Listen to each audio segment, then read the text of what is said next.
রয়েছে প্রচারের মোট এবং প্রচারের সব থেকে বেশি সংখ্যায় এবং বেশি গ্রাম বাংলার রাস্তায়, মাটির বাড়িতে এবং বাংলার মানুষজন, মা মাটি মানুষই বটে। তারা কি বলছেন, কি শুনতে চাইছেন আর কোন কোন অভিযোগগুলো করছেন তুলে ধরবো আমি আমাদের আর বাংলার 42-এর লড়াই। পথে প্রচারে এই মুহূর্তে সুভাষ সরকার।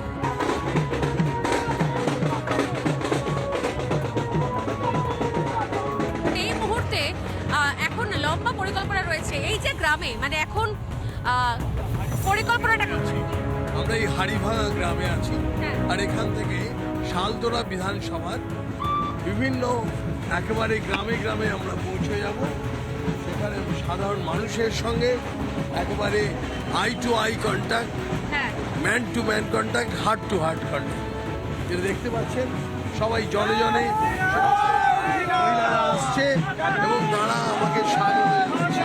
মানে আমি তো দেখছি এখানে বিষয়টা ফাদার ফিগার টাইপের ব্যাপার রয়েছে, সবাই এসে মালা পরে অল্প বয়সী মেয়েরা পায়ে হাত দিয়ে প্রণামও করছে। একদম একদম, মানে জানি না, আমার তখনই আমি ভাবি যে আমার দায়িত্ব কতটা বেড়ে গেল এদের প্রতি, এদের এই শ্রদ্ধা, এদের এই যে একেবারে বিশ্বাস, তার প্রতি আমার দায়িত্ব আরো বৃদ্ধি পাচ্ছে।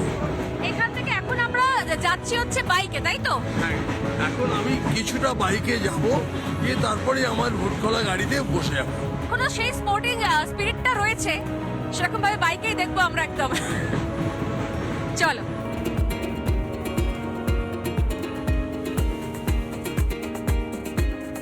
আমরা বলি না যে just age is just number, এবং ঠিক সেরকম ভাবে কিন্তু একদম সেই কায়দাতেই কিন্তু সুভাষ সরকারের জমজমাট প্রচার চলছে সেখানে। প্রচারের মুড এবং প্রচারের সুর একদম তুঙ্গে বাঁধা হয়ে গেছে, কারণ বাঁকুড়া লোকসভা কেন্দ্রে এই মুহূর্তে জমজমাট প্রচার সারছেন ডক্টর সুভাষ সরকার। একদম খোশ মেজাজে জাভা বাইকে করে, নিজেই বাইক রাইড করে গোটা এলাকা ঘুরে বেড়াচ্ছেন ডক্টর সুভাষ সরকার। এর আগেও এখান থেকের মানুষ এখান থেকে তাকে নির্বাচিত করেছে এবং সেজন্য এখনো অনেকটা কাজ রয়েছে এবং অনেকটা কাজ এখনো বাকি রয়েছে, যেরকম সুভাষদা বলছিলেন। ঠিক সেরকম ভাবে কিন্তু আগামী দিনগুলো আরো নতুন কিছু প্রতিশ্রুতি রয়েছে। প্রচুর মানুষ বারবার দুধার থেকে তাকে শুভেচ্ছা জানাচ্ছেন। আর এই মুহূর্তে একটা আমরা বলি না যে জোশ, সেরকম জোশ নিয়ে কিন্তু সুভাষ সরকার বাইক রাইড করে এই মুহূর্তে নিজের এলাকা এই গঙ্গাজল ঘাটির এইটা বড় অংশ কিন্তু ঘুরে বেড়াচ্ছেন বাইক ছেড়ে এবার গাড়িতে। আর তার সঙ্গে দুধারে প্রচুর মানুষজন তারা কথা বলছেন। একটুখানি জানতে চাইবো ডাক্তারবাবু, এই যে কিছুক্ষণ আগে দেখলাম যে হুইল চেয়ার, মানে এগুলো কি বিশেষ কোনো প্রকল্পের আওতায় দেওয়া হচ্ছে? এগুলো যে দিব্যাঙ্গদের জন্য, যাদেরকে আমরা আগে হ্যান্ডিক্যাপ্ট বলতাম, সেই দিব্যাঙ্গদের জন্য বাঁকুড়ার সাংসদ ব্যবস্থা করেছিল সব থেকে বেশি সংখ্যায় এবং বেশি, টোটাল 1,20,00,000 টাকা। এই 1,20,00,000 টাকা মূল্যে 1,404 জনকে এই অ্যাপ্লায়েন্সেস দেওয়া হয়েছে। স্বাধীনতার পরে পশ্চিমবঙ্গে কোনো একটি লোকসভায় এই পরিমাণ অ্যাপ্লায়েন্সেস দেওয়া হয়নি। মানে দিব্যাঙ্গদের প্রয়োজনীয় সমস্ত যন্ত্রপাতি পুরো লোকসভা জুড়ে সমস্ত ব্লকে, সমস্ত অঞ্চল থেকে লোকেদের নাম সংগ্রহ করে তাদেরকে পরীক্ষা নিরীক্ষা করিয়ে তাদের সাইজ মতো সমস্ত জিনিস আনিয়ে এই বিতরণ করা হয়েছে। এখনো অনেক কাজ বোধহয় বাকি রয়েছে। আমরা সুভাষ সরকার তিনি বারবারই সাধারণ মানুষের সঙ্গে থেকে তাদের কথা বলেছেন এবং আজকেও কোথাও এই একদিকে কখনো বাইক হোক বা গাড়ি হোক, আলটিমেটলি বাঁকুড়ার এই প্রত্যন্ত প্রান্তে সাধারণ মানুষগুলোর সঙ্গে কিন্তু যোগাযোগটা, কানেকশনটা সেটা কিন্তু ক্ষুণ্ণ হয়নি। মানে এটা তো একটা দারুণ মুহূর্ত আমার, মানে জাস্ট এই ভোটের প্রচারে, মানে এই ছেলেটির মানে একসময় জন্ম যার হাতে, যখন প্রচারে এসে যখন দেখেন কিরকম লাগে নিজের, মানে এটা তো শুধুমাত্র নেতা হিসেবে নয়, চিকিৎসক হিসেবে। এটা যে এত বড় তৃপ্তি যে কোনো মানুষ তার জীবনে যদি 1 কোটি টাকা উপার্জন করে হঠাৎ করে, তার থেকে বেশি তৃপ্তি যে আমার হাতে জন্ম হওয়া ছেলেটি সে আজ ভারতবর্ষের নাগরিক হয়েছে এবং এবং ভালো পড়াশোনা করছে। ভোটটা কবে হবে? হ্যাঁ, ভোটের বয়স তো হয়ে গেছে। ইয়েস, ভোটের বয়স হয়ে গেছে এবার। ও নাগরিক, ওর ঠাকুমার, ওই ঠাকুমা কোথায় এসো? মানে আমরা কিন্তু বলি যে ডাক্তারবাবু হচ্ছেন ভগবানের মতো, তাই না? প্রতি মানুষের কাছে ডাক্তারবাবু তার ঈশ্বরের মতো, ভগবানের মতো। এনারও বড় অপারেশন হয়েছে। আমার তো মনে হচ্ছে সত্যি সত্যি আমি এত মানে নেতাদের সঙ্গে এত ইন্টারভিউ করেছি, এটা একটা দুর্লভ মুহূর্ত। মানে নতুন প্রজন্ম এবং পুরনো প্রজন্ম দুটোরই কমন কানেকশন হচ্ছেন ডক্টর সুভাষ সরকার। জরুরি অবস্থার সময় হ্যাঁ, যে লড়াইটা করেছিলাম 75 সালে ছাত্রাবস্থায়, তখন শুধু ওর নয়, এর সঙ্গে সঙ্গে ওর বাবা মা সবার স্নেহ আমার প্রতি ছিল। এরা পুরো ব্যাকগ্রাউন্ডে ছিল। আরেকটা কথা, 2019-এ যখন আমি লড়াই এই সময় তো মানে খুব, সেটা তো খুব একটা হিস্টোরিক মোমেন্ট। তাহলে সেই মোমেন্টের তাহলে সাক্ষী তাহলে আপনারা। মানে বিপজ্জনক অবস্থা ছিল, যেখানে যে কোনো মুহূর্তে আমরা চলেও যেতে পারতাম। সেই অবস্থাতে ওভারকাম করে 2019-এ যখন লড়াই করি, তখন ওর স্ত্রী ভয়ঙ্করভাবে অসুস্থ, ক্যান্সারে আক্রান্ত। সেই সময় ও আমার অবর্তমানে আমার বাড়িতে এসে আমার শুভ কামনা করে একটি চিঠি আর ওর সাধ্যমতো সাধন আমার মিসেসের হাতে ও দিয়ে চলে গেছিল। জয়তোর তা নয়, আমরা একই গোত্রের, আমরা মানে কি বলবো, ও যা আমিও তা, ও জিতলে আমি জিতা, আমি জিতলে ও জিতা, এই হচ্ছে ব্যাপার। এটা বোধহয় মানে রাজনৈতিক লড়াইগুলো একসঙ্গে লড়লে বোধহয় এরকম বন্ধুত্ব হয়, তাই না? একদম, এটা হচ্ছে বিচারধারার। ও যে সরাসরি ভারতীয় জনতা পার্টিতে তা নয়, না, কিন্তু বিচারধারাটা ওর মধ্যে একেবারে মানে একদম এক, এবং আরো কট্টরভাবে। আপনি তো রাজনীতিতে নেই, যখন বন্ধুকে দেখেন এরকম একটা জায়গায় কেন্দ্রের মন্ত্রিত্ব সামলে এসেছে, তখন কি মনে হয়? আমার তো মানুষটা কি একই আছে না বদলে গেছে? মানুষটা একই আছে। আচ্ছা, প্রথম কথা হচ্ছে আমি যখন ক্লাস নেব তখন আমার একটা দায়িত্ব থাকবে আলাদা, আমি যখন বাইরে থাকবো তখন একটা আলাদা দায়িত্ব। তো তেমনি ও এখন ক্লাস নিচ্ছে, মনে হয় এখন মন্ত্রী হয়েছে, তো মন্ত্রীর দায়িত্ব একটা আলাদা। সেইভাবে তো আমাদের সঙ্গে এখন ও মিশতে পারবে না বা সুযোগ নেই। আমি অনেক সময় ওকে আসতে বারণ করি, তুই আসলে তো অনেক সিকিউরিটি নিয়ে আসবি, আসতে হবে না, তুই ফোনে আমার সঙ্গে কথা বল, এইভাবে চলে আর কি। কিন্তু অন্তত এটুকু ভালো লাগছে যে অন্তত এটা মানে বন্ধুত্বটা, সেই সম্পর্কটা, সেই আবেগটা এক রয়ে গেছে। ব্যাপারটা একই রয়েছে, এবং শুধু তাই না, আমরা সর্বক্ষণ দুজন দুজনের কথাই ভাবি এই ক্ষেত্রে। না, আমি পরবর্তীকালে কখনো আমি শুনবো, আমি ভেবেছিলাম যে এবারে এই প্রচারের মাঝখানে একটু একটু করে সেই জরুরি অবস্থার সময় থেকে আপনার যে জার্নিটা, সেটা একটু শুনবো। মানে সেটাও মানুষের জানা খুব দরকার যে আজকে লোকে যে সুভাষ সরকারকে দেখছে, সেই সুভাষ সরকার একটু একটু করে একদিনে হননি। সেই সুভাষ সরকার আরো অনেক ইতিহাস, অনেক শুরু থেকে শুরু ছিল, তাই না? হ্যাঁ, খুব স্বাভাবিক। তার কারণ আজকের যে বিচারধারায় যে সরকার, তো সেই বিচারধারার সামাজিক কাজগুলো করতাম, আর যার ফলেই 1975 সালে যখন দেশে জরুরি অবস্থা হয় আর তার বিরুদ্ধে যে আন্দোলন, সেই আন্দোলনের সক্রিয় ভূমিকা ছিল। তখন আমি মেডিকেল স্টুডেন্ট, এবং সেই সক্রিয় ভূমিকায় থাকলে পরে আমার পড়াশোনা বন্ধ হয়ে যেতে পারে, সারা জীবনের মতো পড়াশোনা শেষ হতে পারে। সমস্ত ঝুঁকি নিয়েই আমরা সেই কাজগুলো করেছিলাম। সবার কাছে খবর পৌঁছানো, সেই বুলেটিন পৌঁছানো, সত্যাগ্রহ করা, জেল যাওয়া, সব কিছু করেছিলাম। এবং তখন ইন্দিরা গান্ধী পরাস্ত হয়েছিলেন, জনতা পার্টির সরকার দেশে প্রতিষ্ঠিত হয়েছিল। ঘর ছিল, এটি তখন খড়ের ঘর ছিল, একটি রুম ছিল। সর্বপ্রথম ওই ধারার একটি রুম ছিল, এইখানে উনি শয়ন করতেন, এইটিতে থাকতেন। ভারতী, এখানে এটা ওনার শয়ন কক্ষ, আর এইখানেই উনি মানে অনেক পুরো এই গ্রামকে কেন্দ্র করে সমাজ সেবা সমস্ত কিছু করেছেন। সমস্ত যুবকদের মানে আমি দেখেছি, আমার এক বন্ধু মেডিকেল কলেজ স্টুডেন্ট ছিলেন, তিনি প্রতি সপ্তাহে এসে অন্তত একটা দুটো রাত্রি এখানে অতিবাহিত করতেন। আচ্ছা, মানে মানে কি যুবকদের আপনারও আকর্ষণ এই করতে আশ্রমে পারতো। আসাটা তখন থেকেই নাকি আপনার এই আশ্রমে আসাটা তখন থেকেই? এসছি, কিন্তু আমি এরকম ভাবে দীক্ষিত নই, আচ্ছা। কিন্তু সম্পর্ক ছিল, প্রণাম করেছি, এসছি। আমি অন্তত 6-7 বার এসছি এখানে। আর স্বামী স্বরূপানন্দ এই দেখছেন, ওনার ফটো সব পরিবার ফটো ইয়ে আছে ওই যে একটি। বাবার কম বয়সী ছবি, আর এই কোণেরটা এই যে উনি এই ওই দিয়ে কম বয়সী। এটা কি ওনারই সমাধি? ওনারই সমাধি। ওনার দেহ এরই নিচে সমাহিত করা হয়েছে এবং এটাই ওনার সমাধি মন্দির আর কি। প্রচুর ওনার মানে শিষ্য সমস্ত কিছু, এবং যারা অনেক যুবকেরাও সব থেকে বড় কথা আসে এখানে কেন্দ্র করে। না, আমি সেটাই ভাবছি যে মানে এই মানে ভোটের প্রচারে অনেকে অনেক জায়গায় অনেক রকম ইকুয়েশন থেকে অনেকভাবে অনেক কিছু সাজায়, কিন্তু আপনি এরকম ভাবে আশ্রমে আসছেন, আমি স্বাভাবিকভাবে চলি, মানে এটা কি স্বাভাবিকভাবে মনের চলি। জোর পাওয়া যায় এখান থেকে? না, সে তো খুব স্বাভাবিক আছে। আর সব থেকে বড় কথা, আমি পুরনো কোনো কিছু ভুলি না। পুরনো কিছু বলেন না কেন? কেন এই কথাটা বললেন? এই কথাটা বললাম যে সম্পর্ক ক্রমশ বৃদ্ধি করতে হয় আর পুরনোকে রক্ষা করে, তাহলে পরেই রাজনৈতিক জীবনেও কিন্তু সফল হওয়া যায়, পারিবারিক জীবনে, সামাজিক জীবনেও সফল হওয়া যায়।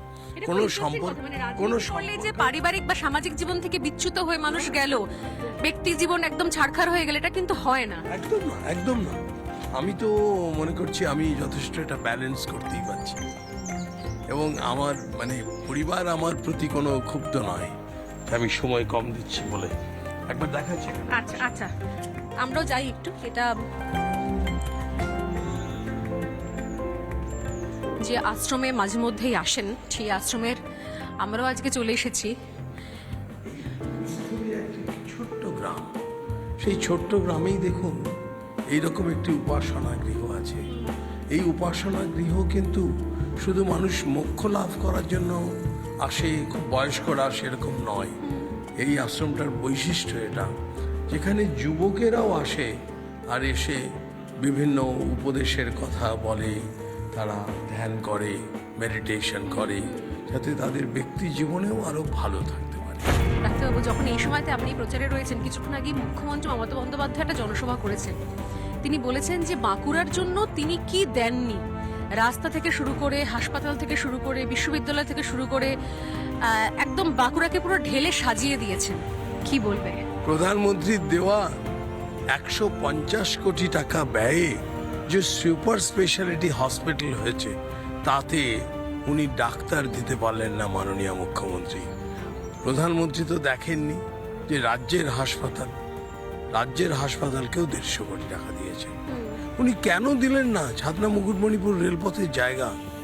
উনি কেন দিলেন না দ্বারকেশ্বর গন্ধেশ্বরী বাঁধ প্রকল্প, যার জন্য কেন্দ্র 3,500 কোটি টাকা দিতে প্রস্তুত ছিল, তার জন্য জমি দিলেন না, কোনো প্রতিনিধিকে প্রস্তাবে পাঠালেন? কিন্তু উনি বলছেন যে আমি এখানে 4টে ট্রেন দিয়েছি, আমি বিশ্ববিদ্যালয় দিয়েছি, আমি হাসপাতাল করে সব দিয়েছি। ভুল কথা, সব ভুল কথা। কিন্তু সেই ইনফ্রাস্ট্রাকচার তো হয়েছে, তাহলে কি? যেমন উনি বলে থাকেন যে উনি 5 কেজি রেশন ফ্রি দিচ্ছেন, 5 কেজি চাল, তো এত বড় মানে অসত্য কথা যিনি বলতে পারেন, তার কোনো কথাই বিশ্বাস করবে না মানুষ, কোনো কথাই বিশ্বাস করবে না। যে সবাই জানে মোদিজি চাল দিচ্ছে, ফ্রি রেশন, আর সেটা উনি বারবার বলেন আমি ফ্রি রেশন দিচ্ছি বলে মানুষগুলো বেঁচে আছে। এর থেকে বড় অসত্য কি হতে পারে? মানে যাবতীয় কেন্দ্রের প্রকল্প নাম বদলে রাজ্যে হয়ে যাচ্ছে। হ্যাঁ, শুধু নাম বদলে হওয়া নয়, সেখানে বলছেন আমি দিচ্ছি। Who is that I? এমনকি রাজ্যের সরকারও নয়, অনলি আই, শি। এটা কখনো হয় না, না। এটা খুব সিগনিফিকেন্ট। যেরকম এখন মানে বক্তব্য রাখতে উনি বলেন যে আমি কি দিইনি বা কি করে দিইনি, কিন্তু আমার একটা প্রশ্ন রয়েছে। আপনি বলছেন যে সব রয়েছে, যদিও হাসপাতালের ইনফ্রাস্ট্রাকচারও হয়, বিশ্ববিদ্যালয়ের ইনফ্রাস্ট্রাকচারও হয়, তাহলে সেখানে ডাক্তার নেই। হাসপাতাল রয়েছে, ডাক্তার নেই, বিশ্ববিদ্যালয় রয়েছে, পড়ানোর জন্য অধ্যাপক নেই। ঠিক সেই রকম স্কুল আছে, স্কুলে শিক্ষক নেই পড়াবার শিক্ষক জন্য। নেই, স্কুলে ক্লার্ক নেই, স্কুলে 4th গ্রেড স্টাফ নেই, স্কুলে ঘন্টা বাজাবার লোক নেই, বাথরুমে জল ঢালার লোক নেই। এর থেকে ভয়ঙ্কর পরিস্থিতি আর কি হতে পারে? আর এটাও স্মরণ করিয়ে দিই, এই যা কিছু হয়েছে কেন্দ্রীয় সরকারের যে গত ফিনান্স কমিশন তার আগের ফিনান্স কমিশন থেকে 4 গুণ টাকা দিয়েছেন এইবার এবছরে না এই last phase-এ? লাস্ট ফেজে 4 গুণ টাকা বেশি দিয়েছে। মানে 4.25 গুণ সেটা তো নিশ্চয়ই শিক্ষা দপ্তরও তাই হবে তাহলে।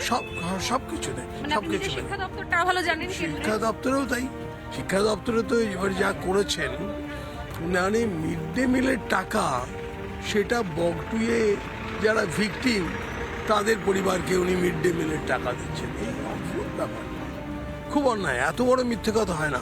বাঁকুড়াকে উনি কিচ্ছু দেননি, আচ্ছা আমি তীব্র প্রতিবাদ করছি। আমার একটা লাস্ট প্রশ্ন আছে, যখনই কোনো প্রার্থী মানে যারা উইনিং সাংসদ হয়েছেন তাদের সঙ্গে যখনই কোথাও প্রার্থী হোক বা বিধায়ক যখন কোথাও প্রচারে যাওয়া হয়, তিনি বেশি ব্যস্ত থাকেন এইটাকে বোঝাবার জন্য যে তিনি কি কি প্রকল্প করেছেন সেটা দেখানোর জন্য মিডিয়াকে।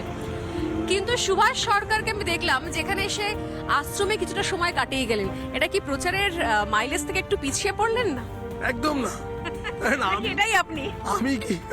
আমি কি করেছি বাঁকুড়ার মানুষ সব জানে, বাঁকুড়া মানুষ সব জানে, মিডিয়া জানে, সবাই জানে, কোনো অসুবিধা নেই।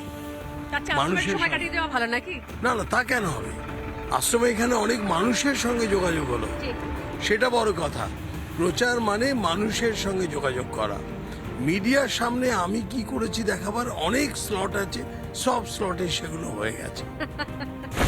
প্রচার চলছে প্রচারের মতো, কিন্তু তার মাঝখানে রোগী দেখাও চলছে, কারণ পেশাগতভাবে তিনি ডাক্তার। আর এই মুহূর্তে সেই রোগীর বাড়িতেই আমরা এসেছি। আমি খুব বেশি কথা বলছি না, কারণ প্রচারের মাঝখানেই ডক্টর সুভাষ সরকার এখানে চলে এসেছেন এবং রোগী দেখাও চলছে। এই ডান হাতটা এখানে দিন, এরকম বাঁ হাতটা এখানে দিন, বিশ্বাস নেই, জোরে শ্বাস শ্বাস শ্বাস শ্বাস শ্বাস শ্বাস। লিভারটা একটু বড় আছে বাবা,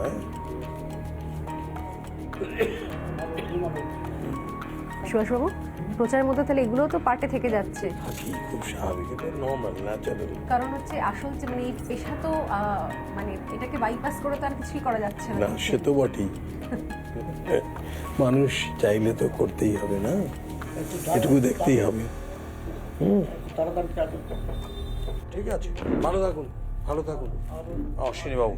আচ্ছা, এটা যে করতে করতে মানে একটা জিনিস না জিজ্ঞেস করে পারছি না, এটা দেখতে দেখতে মানে এই যে রোগী দেখা এবং একই সঙ্গে মানুষ দেখা, কোনটা এখনো সুভাষ সরকার বেশি এনজয় করে? এটা আমি আজকে এই জায়গায় দাঁড়িয়ে প্রশ্ন না করে পারলাম না। অনেকক্ষণ ধরে ভাবছিলাম যে এতক্ষণ ধরে লম্বা প্রচার চলছে, তার মাঝখানে এটাও চলছে, সুভাষ সরকার এখনো কোনটা বেশি এনজয় করে? সুভাষ সরকার মানে মানুষের চিকিৎসা এবং সমাজের চিকিৎসা দুটোতেই এনজয় করে, দুটোই। তবে এখন চিকিৎসা বৃত্তি হিসেবে আর নেই। কেমন? কেন? না, বৃত্তি হিসেবে আর রাখিনি এই জন্য, তার কারণ দুটো কাজ একসঙ্গে হয় না, একসঙ্গে হয় না। তার মানে যারা এখনো মনে করেন যে সিনেমা করতে করতে জনসেবা করা যাবে, সেটা হয় না, তাহলে সেটা কি সত্যি হয়? হয় না, একদম হয় না। সেই জন্য আমি 2018 সাল থেকে ডাক্তারি যে বৃত্তি সেটা আমি কিন্তু ছেড়ে দিয়েছি। ঠিক। কিন্তু আমার কাছে কেউ যদি কনসালটেশন নিয়ে আসে, কোনো ডাক্তার যদি পেশেন্ট নিয়ে আসে, মানে জানতে চায় কি করা উচিত, আমি তাকে সেই পরামর্শটা দিই।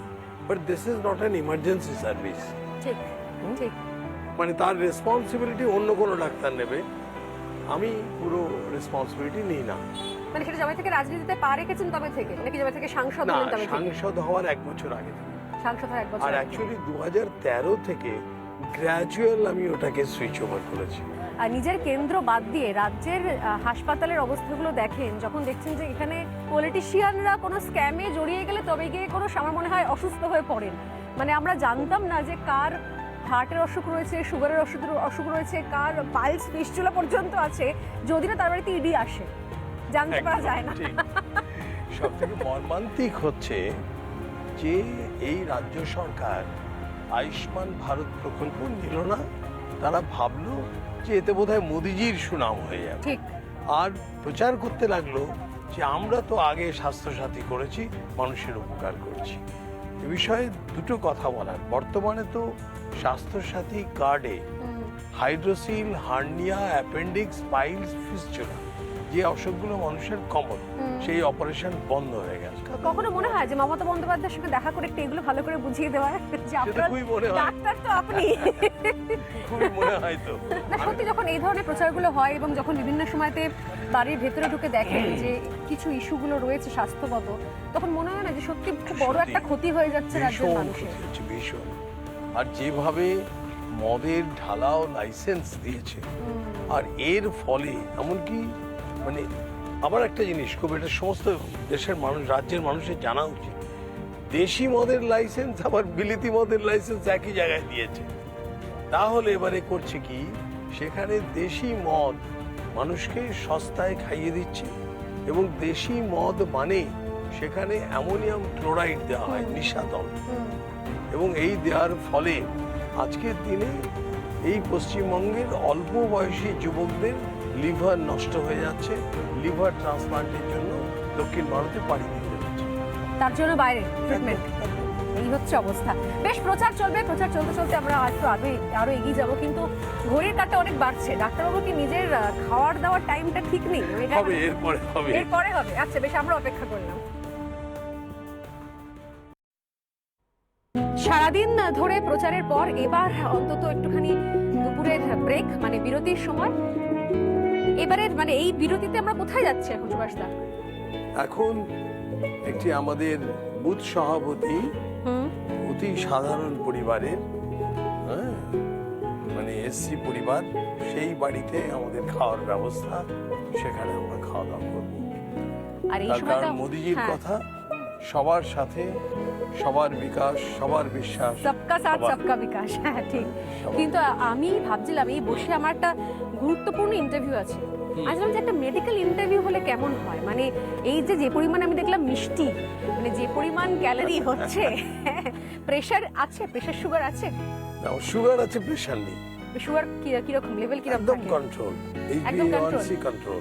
তাই তার জন্য কি করতে হয়? ওষুধপত্র, ইনসুলিন, ইনসুলিন নিতে হয়। তো ইনসুলিন নেওয়ার পরে যে মিষ্টিগুলো খাওয়া হলো, কোনো রসগোল্লা? অসুবিধা নেই। একজন ডায়াবেটিক পেশেন্ট প্রতিদিন রসগোল্লা খেতে পারে, তাই এটা মানুষ ভুল বোঝে। টোটাল ক্যালোরি কনজাম্পশনটাকে ঠিক করা, সে যদি মনে করে আমি হাফ রসগোল্লা খাবো, আর সেই অনুযায়ী ভাতের পরিমাণ বা রুটির পরিমাণ আধখানা কমিয়ে দেয়, কোনো অসুবিধা নেই। তো সেটা কি করা হয় এর মাঝখানে, এই যে যখন বিভিন্ন সময় হ্যাঁ, আমি তো একদম কাটিল করি, কাটল করা এই হয়? একদম। এই আজকে মানে দুটোতে মিলে 1.5খানা রসগোল্লা খেয়েছি। সেই জন্য এখন দুপুরবেলার খাবার কিছুটা ভাত কম করে দেবো। আর প্রেশার রয়েছে? না, প্রেশার নেই, একদম নর্মাল? একদম আর কিছু অন্য কিছু সব আর্থারাইটিসের কোনো প্রবলেম বা অন্য কিছু কিছুই হয়নি? কিন্তু এখন তো দেখা যায় অনেকেরই মানে 50-60 বছর ক্রস করলে এই ধরনের হাঁটুর ব্যথা, কোমর ব্যথা, কিছু অসুবিধা নেই। সেগুলো হয় না, মানে এটার মানে রহস্যটা কি, সিক্রেটটা কি? রহস্যটা হচ্ছে পরিমিত আহার করা, এবং একটা বয়সের পরে ননভেজ খাবারটা একটু কম করে দেওয়া। ভেজ খাবারে কিন্তু অনেক সুবিধে, যেটা আমি প্রায় 40-45 বছর বয়স থেকেই ক্রমাগত আস্তে আস্তে ননভেজ কমাতে শুরু করেছি। এখনো ননভেজ খাই, কিন্তু কম, খুব কম, মানে মাছ, মাংস, ডিম, একদম প্রাণীজ যেটা প্রোটিন, সেটাকে একটু কমানো। একটু কমিয়ে দেবো। এটা কিন্তু একটা খুব গুরুত্বপূর্ণ একটা ইন্টারভিউ ছিল, যে প্রেশার ডক্টর সুভাষ সরকার, তিনি সাংসদ হওয়ার পরে তার প্রেশার, সুগার এগুলো normal সমস্ত রেখেছে। মেনটেন, হ্যাঁ সব নর্মাল আছে কিনা, না হলেও কি, কারণ মানুষ সত্যি সত্যি জানতে চায় যে যারা রাজনীতি করছেন, যারা এত দৌড়ঝাঁপ করছেন, যারা এত ছুটছেন সবকিছুর জন্য, মানুষের জন্য করছেন, তারা নিজেরা সত্যি সত্যি আদৌ তাদের নিজেদের শরীর স্বাস্থ্য ঠিকঠাক থাকে, সেটা মেনটেন করতে পারেন? আমাদের প্রধানমন্ত্রী নরেন্দ্র মোদী সবাইকে এই অ্যাডভাইস দেন, হ্যাঁ, উনি শরীরও ঠিক রাখতে হবে। আপনি শুনলে অবাক হয়ে যাবেন, উনি মন্ত্রিসভার যে বক্তব্যে এমন পর্যন্ত বলেন যে আমাদের ভাবনা করা উচিত আমরা কতক্ষণ শরীরে রোদ লাগাবো। হ্যাঁ একদম বেশ, আমরা এই ইন্টারভিউগুলো তো চলবেই, তবে তার আগে আমি দেখাবো একবার প্রচুর এখানে আশপাশে যারা এই কার্যকর্তা বাড়ির লোকজনেরা, তার সঙ্গে আরও অনেক গ্রামের লোকজন জড়ো হয়েছেন। এবার সত্যি সত্যি এতক্ষণ প্রচারের পর একটুখানি ব্রেক, আর সেই ব্রেকে কি ভালোবাসার খাবার, মানে সেটা কি পছন্দ করে কিছু বলা হয়েছে নাকি যা রান্না হয়েছে তাই? যা রান্না হয়েছে, আর অদ্ভুতভাবে আমি দেখেছি রান্না যা হয় তা আমার পছন্দসই হয়ে যায়। এমনি কিছু ফেভারিট? হ্যাঁ, যেমন গতকাল হয়েছিল, গতকাল যে বাড়িতে খেয়েছিলাম সেখানে আপনার এখনো না মানে পদটার নাম শুনলে আপনার জিভে জল চলে আসবে। কি সেটা? এটা হচ্ছে তেঁতুলের চাটনি। আচ্ছা, একেবারে গ্রামের গাছের পড়া তেঁতুল, সেই তেঁতুলের চাটনি। প্রচারের মাঝখানে খাওয়া দাওয়া তো সত্যেন্দ্রনাথ হবেই, দত্ত। তবে তার আগে এখন একটুখানি পড়াশোনার ক্লাস চলছে। ডাক্তারবাবু এবার টিচার, শিব খান, পড়াশোনা চলছে। তিনদার, তিনজন মাল্লা, চৌপর দিন ভোর, দেয় দূর পাল্লা। হ্যাঁ, পারময়, ঝোপ ঝাড়, জঙ্গল, জঞ্জাল, জলময়, শৈবাল, পান্নার টাকশাল, কঞ্চির তীর ঘর, ওই চর যাচ্ছে, বক বক সঙ্গ, ঘুমটায় ফাঁক রয়, মন উন্মন গো, তিনদার ছিপখান, মন্থর যাচ্ছে, তিনজন মাল্লায় কোন গান গাচ্ছে। গুড। এত সুন্দর কবিতা হলো, ক্লাসও বললে হাততালি তো দাও তোমরা বাচ্চারা। হ্যাঁ, আমি বলেছিলাম যে আমি আপনার থেকে কৃতজ্ঞ থাকবো। ওরে বাবা, কি হয়েছিল ওর? ওরে বাবা, আজ 25 বছর হলো। সেই একবার করলেন, হলো না, অমনি করছিল, তারপর আবার করলেন। আমরা বললাম যখন হবে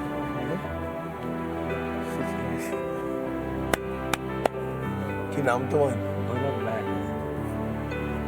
এটা জীবনে অনেক পাওয়া। এটা সত্যি তাই। মানে মানে এরা ভোটার নয়, সমর্থক নয়, এটা হচ্ছে তারা যাদের কাছে চিকিৎসকের অপর নাম ঈশ্বর, এরা তারা। ওইখানে বাস দিন বয়সে আশাই করে 20 দিন বয়সে? 20 দিন মাত্র। তখন 20 দিনের ছিলে তুমি?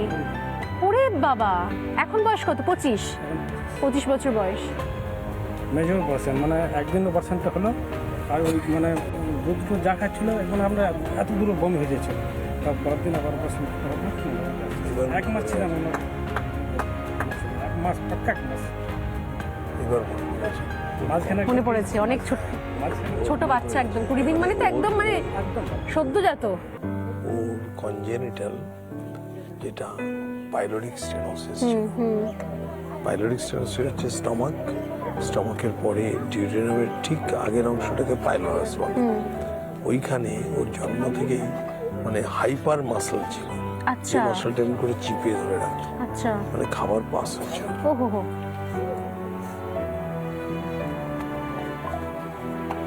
সেই ছেলে এত বড় হয়ে সুস্থ সবল। থাকবেও, তুমি এতই দিন যখন আছে সেটা কথা বলছি, আমি বলেছিলাম আমাকে।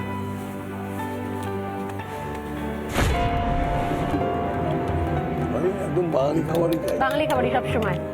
আমার ওখানে যে মানে কুক আছে সেও বাঙালি, মানে রান্নার লোক কি একদম বাঙালি?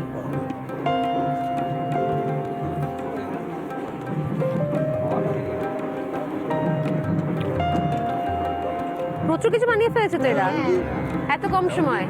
সন্ধ্যেবেলা একটু আমার অল্প বাড়িতে দাও, কেউ ব্যাস আসলে ব্যাস ব্যাস। হ্যাঁ, একটু পরে নেবো। তো প্রতিটা ক্ষেত্রে আমি শুনছি একটু পরে, মানে এটাই তার মানে অভ্যেস আপনার যে এক এক করে, তাই না, একটু একটু করে রসিয়ে খাওয়া। সন্ধ্যেবেলা বাড়ি থেকেও আসলে হ্যাঁ, মোস্ট অফ দ্য ডেতে আমার মেনু হচ্ছে মুড়ি মাখা খাওয়ানো। মুড়ি মাখা এখনো? মানে দিল্লির বাড়িতেও অবাঙালিদেরও আমি খাওয়া করাই। ছোটবেলাটা কোথায় কেটেছে আপনার? ছোটবেলা বাঁকুড়া আর হুগলি। বাঁকুড়াতেই? হুগলি মাওয়ারি, হ্যাঁ হুগলি। বছরে 1.5 মাস মতো থাকতাম। আচ্ছা, তো এটা কিন্তু আমাদের মানে আমরা বলি কি আমাদের এদেশীয়দের টাইপ, মানে আমরা আস্তে আস্তে একটা একটা করে পদ এইভাবে খেতে খেতে যাই। আপনি কি ঘটিন নাকি? আমি আসলে বাঙাল। হ্যাঁ বাঙাল, আরে বাবা, বাঁকুড়ায় বাঙাল তো চট করে দেখতে পাওয়া যায় না সেরকম। তো আমার জন্ম অর্থে তো আমি ঘটি। আমি জন্মেছি হুগলিতে। আচ্ছা, তাহলে তাহলে আরো আগে, তাহলে মানে ওপর বাংলা কানেকশনটা অনেক পুরনো, তাহলে অনেক পুরনো।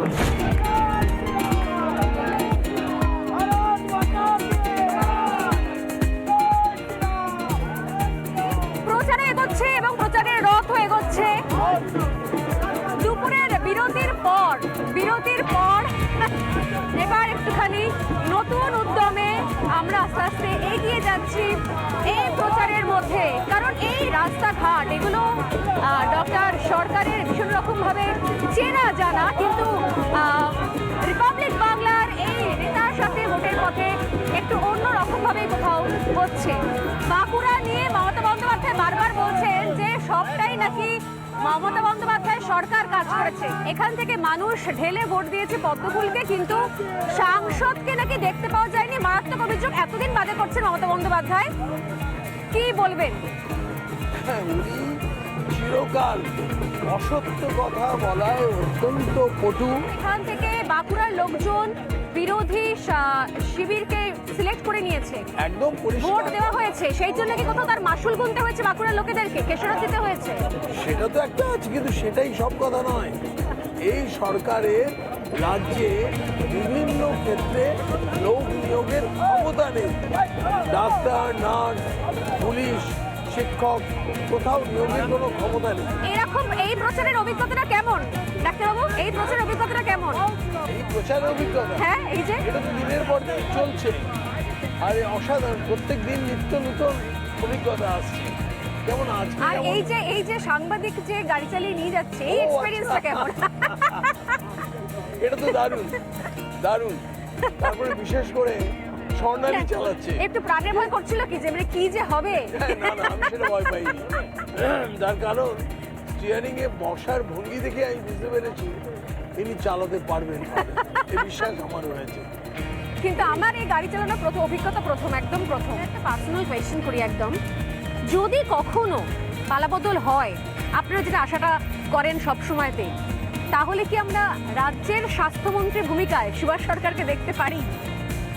একদম পার্সোনাল কোয়েশ্চেন, কিন্তু এই প্রচার থেকে না মানে করেই পারলাম না। এরকম ভাবি না, তার কারণ আমাদেরকে দল যখন যে দায়িত্ব দেয়, না মানে এটুকু তো আমি নিশ্চিত যে আপনাদের সরকার আসলে একই জন, তিনি স্বাস্থ্যমন্ত্রী, তিনি মুখ্যমন্ত্রী, তিনি পুলিশ মন্ত্রী। এরকম হবে না। একই ব্যক্তি মুখ্যমন্ত্রী, একই ব্যক্তি স্বাস্থ্যমন্ত্রী, একই ব্যক্তি পুলিশ মন্ত্রী, এটা কোনো মতেই হবে না। স্বাস্থ্য থেকে শিক্ষা, আর তার সঙ্গে একেবারেই ইউনিক প্রচার শেষে আমরা আস্তে আস্তে এবার আবারও ব্যাক করছি। অনেকগুলো গ্রাম, একটা করে কতগুলো গ্রাম ঘুরলাম ডক্টর সরকার আমরা? 16টা গ্রাম। আমার তো নিজের বিশ্বাসই হচ্ছে না।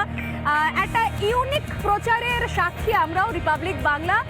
এবং এই প্রচার করতে করতে পরন্ত রোদে বিকেলবেলা, প্রায় বেলা গড়িয়ে বিকেল গড়িয়ে এবার পরন্ত বিকেলের আলো মেখে সন্ধ্যের দিকে আমরা এগোচ্ছি।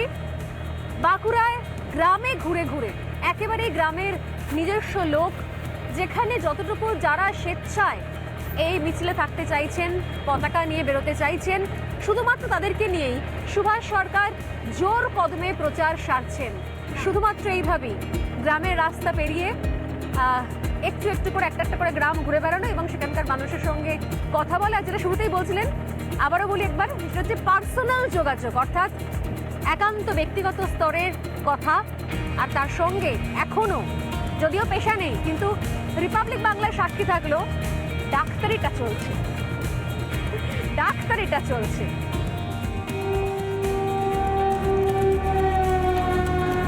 তেসরা কাজুরিডাঙ্গা হলস যে হল হওয়ার কথা ছিল অনেক আগে অনেক এখানকার নির্বাচিত সাংসদরা যারা সংসদে গিয়েছিলেন তারা করে উঠতে পারতেন, কিন্তু ঘটনাচক্রে বাঁকুড়ার মানুষজন এই হল্ট পায়নি। কিন্তু শেষ পর্যন্ত যেখানে দাঁড়িয়ে রয়েছে আমরা দেখতে পাচ্ছি নবনির্মিত একদিকে টিকিট কাউন্টার এবং অন্যদিকে রেল স্টেশন। সেটা কি করে সম্ভব হলো? প্রত্যেক ক্ষেত্রে তো শুনতে পাওয়া যাচ্ছে যে সবকিছু রাজ্য সরকার করে দিয়েছে, তাহলে এই হল্ট, এই স্টেশন, এই এত কাজ হলো কি করে? আমাদের সঙ্গে রয়েছেন এখানকার বিদায়ী সাংসদ ডক্টর সুভাষ সরকার। ডক্টর সরকার, একবার আপনাকে ডাকবো এখানে। এর আগেও অনেক দফায় অনেক সাংসদ এসেছেন গেছেন, কেউ কেউ অনেকবারে সাংসদ ছিলেন, কিন্তু যেটা দীর্ঘ প্রতীক্ষিত এই হল্ট, সেটা কখনো কাজ শেষের পথে, মানে এই হল্টের মুখ কেউ দেখে উঠতে পারেনি। ফাইনালি হয়েছে, যদি মমতা বন্দ্যোপাধ্যায় বলছেন যে এই বাঁকুড়ার জন্য যা কিছু করার সবই উনি করে দিয়েছেন, তাহলে এই হল্ট কিভাবে হলো? 47 বছরের মানুষের ডিমান্ড, কিন্তু এই হল্ট স্টেশন, এমনকি বাসুদেব বাবু যখন রেলওয়ে স্ট্যান্ডিং কমিটির চেয়ারম্যান ছিলেন তখনও এই ডিমান্ড ছিল, হয়নি। মাননীয় মুখ্যমন্ত্রী যখন রেলমন্ত্রী ছিলেন তখনও এই ডিমান্ড ছিল, কিন্তু হয়নি। অবশেষে মানে ঈশ্বরের এটা লিখন ছিল যে আমার হাত ধরেই এই বাঁকুড়া কেশরা কার্যডাঙ্গা হল স্টেশন এটা উদ্বোধন হবে। সেটা প্রায় পুরো মানে তৈরি হয়ে গেছে, শুধুমাত্র মডেল কোড অফ কন্ডাক্টের জন্যই উদ্বোধনের অপেক্ষা। মানে তাহলে এটা তাহলে খুব তাড়াতাড়ি, মানে জাস্ট নির্বাচনের পরপরই তাহলে উদ্বোধন করা সম্ভব হবে, তাই তো? নিশ্চিত হবে। এবং এটা আমি এদিকে আপনাকে ডাকবো, যদি এটা উদ্বোধন হয়ে যায় সেক্ষেত্রে তো একটা বিষয় স্পষ্ট হয়ে যাবে, যারা এখানে হাসপাতালে চিকিৎসা নিতে আসছেন তাদের জন্য একটা বিশাল সুবিধা হবে। হাসপাতালে চিকিৎসা নিতে আসা ছাড়াও এখানে 27টা অফিস আছে এবং মানে স্কুল কলেজ সব আছে, সেখানের সমস্ত যারা নিত্যযাত্রী তাদের ভীষণভাবে সুবিধা হবে। তারা এসে সরাসরি এই স্টেশনে নামবে আর এখান থেকে পায়ে হেঁটে চলে যাবে। এই মুহূর্তে দাঁড়িয়ে রয়েছে আমরা বাঁকুড়ার যে Sammilani medical college, Bankura hospital. আমরা একবার দেখি এই নতুন ব্লকটা, একদমই নতুন ব্লক। আমরা দেখতেই পাচ্ছি যেখানে এখনো অনেক বিভাগ রয়েছে, যে বিভাগগুলো এখনো সেগুলোর ইনগ্রেশন হয়নি। এবং এখানে আমি শুরুতেই বলবো যে এখানে যে ডিপার্টমেন্টগুলো দেখতে পাওয়া যাচ্ছে, একদিকে কার্ডিওলজি, অন্যদিকে neuro, plastic surgery, nephrology, paediatric, urology, এখানে তো অনেকগুলো ডিপার্টমেন্ট দেখতে পাচ্ছি ডক্টর সরকার। মানে এইটা যদি পুরো ফাংশনাল থাকে তাহলে তো এটা অনেক দিক থেকে তাহলে এর মানুষ সুবিধা পাবে। কার্ডিওলজি, নিউরো সার্জারি, তার সঙ্গে সঙ্গে ট্রমা, প্লাস্টিক সার্জারি, এই সমস্তগুলোর জন্য আর মানুষকে কলকাতায় যেতে হতো না। এই যে বার্ন পেশেন্টদের পাঠিয়ে দিতে হয়, এগুলো করতে হতো না। এবং কার্ডিওলজি মানে ওপেন হার্ট সার্জারি, এগুলো সব বাঁকুড়ায় হতে পারে, মানে হওয়ার কথা। আচ্ছা, হওয়ার কথা কেন বলছেন? হওয়ার কথা এই জন্য বলছি, এই বিষয়টা একেবারে পুরোপুরি মানুষের সেবায় নিযুক্ত করতে গেলে যে রাজ্য সরকারকে ডাক্তার, নার্স সব দিতে হবে। এবং এখানে 6খানা মডিউলার ওটি আছে, যা আমার পিজি হাসপাতালেও নেই। এটা মানে দারুণ ব্যাপার। বোধহয় একটা ওটি ফাংশনাল আছে, বাকিগুলোতে মানে বহু যন্ত্রপাতি ব্যাকই খোলা হয়নি। ওয়ারেন্টি শেষ হয়ে যাচ্ছে। সারাদিন সকাল থেকে দুপুর গড়িয়ে বিকেল গড়িয়ে সন্ধে ভোট প্রচার চলছে, তার সঙ্গে নেতার সাথে ভোটের পথে রিপাবলিক বাংলাও একটু করে এগোচ্ছে। রাতের আগেও প্রার্থীর একাধিক কিছু কর্মসূচি রয়েছে এবং জেনারেলি থেকেও থাকে, আর তার সঙ্গে রয়েছে আরো নতুন এক ঝাঁক প্রতিশ্রুতি তার কেন্দ্রের মানুষের জন্য। কি ভাবছেন এখানকার প্রার্থী? তার কি পরিকল্পনা রয়েছে যে আসলে এই কেন্দ্র থেকে দেওয়া এবং পাওয়া এই হিসেব নিকেশের অঙ্কে, সেই হিসেব নিকেশের ব্যালেন্স শিটে ঠিক নিজেকে কোন জায়গায় রাখছেন বাঁকুড়া লোকসভা কেন্দ্রের বিজেপি প্রার্থী ডক্টর সুভাষ সরকার?